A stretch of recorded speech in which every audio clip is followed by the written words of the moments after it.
It's a very hectic morning here at the Expo. Why are you here? What do you expect to get out of it? Well, I was the keynote speaker this morning, and after 39 years in the business, I try to share what I know and try to keep everybody out of trouble, which is what's happening right now, because this city is going to go to hell in a handbasket, and property values have already dropped. And I basically was speaking about what you need to do now to keep yourself out of trouble, and then where we should be deploying capital as well as our human assets, which is in the inner cities like Mount Vernon, like Camden, like Patterson, and we got to stop building super luxury high rises, which we don't need any more of. Where is the focus of your business? Is it here in metropolitan New York City, or is it in the suburbs? We run a private equity fund that speaks for itself. It's called the 100 Mile Fund. So it's 100 miles from here. Okay. But as the former New York City developer of the year in '94, and one of the biggest builders in New York from '80 to 2000, I really can't see myself building in Manhattan ever again. I sell a lot of new developments here in New York City. I've been doing that for many, many years, and I probably would agree with that statement. Right now, we're overbuilt, oversaturated, and I don't know how much we're going to move. I said in 14 we had 20,000 housing permits. In 15 we went to 65,000. You can't sustain going from 20 to 65, and most of those units are super luxury. So I wrote in Refi magazine 5 years ago, I said 3 years from now, which was 2 years ago, the 5 million up market was going to crack simply by oversupply of both product, and the oversupply of product is caused by the oversupply of capital. So the capital has got to get out of its own way, stop pumping up these billion-dollar projects, which we don't need, can't get absorbed fast enough, and start doing what needs to be done, which is go fix our inner cities. If we took 2 years and just had the whole real estate industry leave Manhattan and go to Mount Vernon, Yonkers, Ossining, right? Right, guys? Am I right?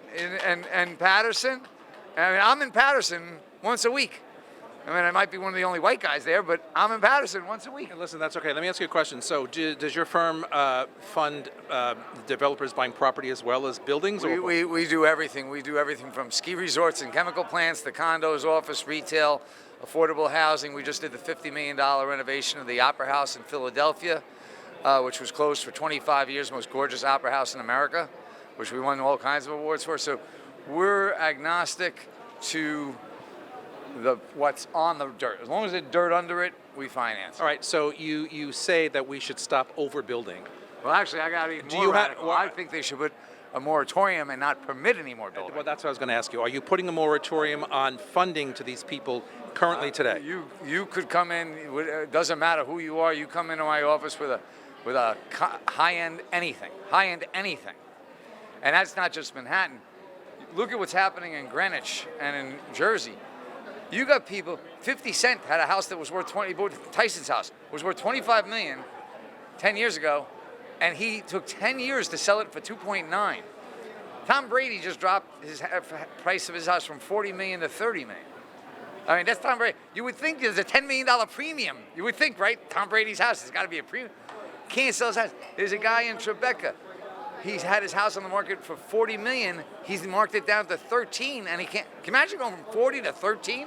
Can't sell it. Well, one would say that, in the overinflated markets, they shouldn't be paying these numbers anyway, and maybe that's why we're correcting and where we are today. I get that. Yeah, well, you got to remember, when things are going like this, everybody feels rich and feels like they're genius and hot shit.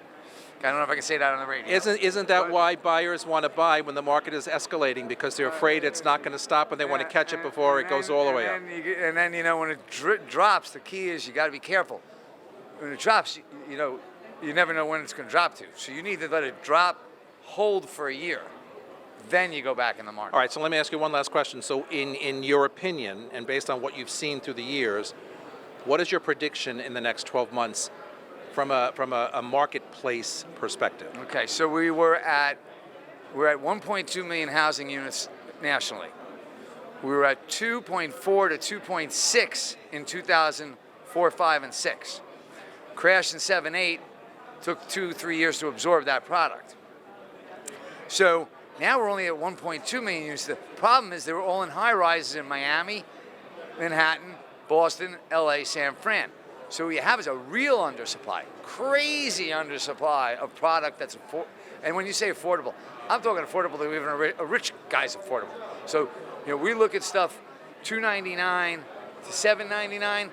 I can live in that market because there's no product. And there's no product because you can't get approvals anymore. So there's a lot of dynamics. So one thing's for sure, New York City for 100 years was the last to go and the first to come back.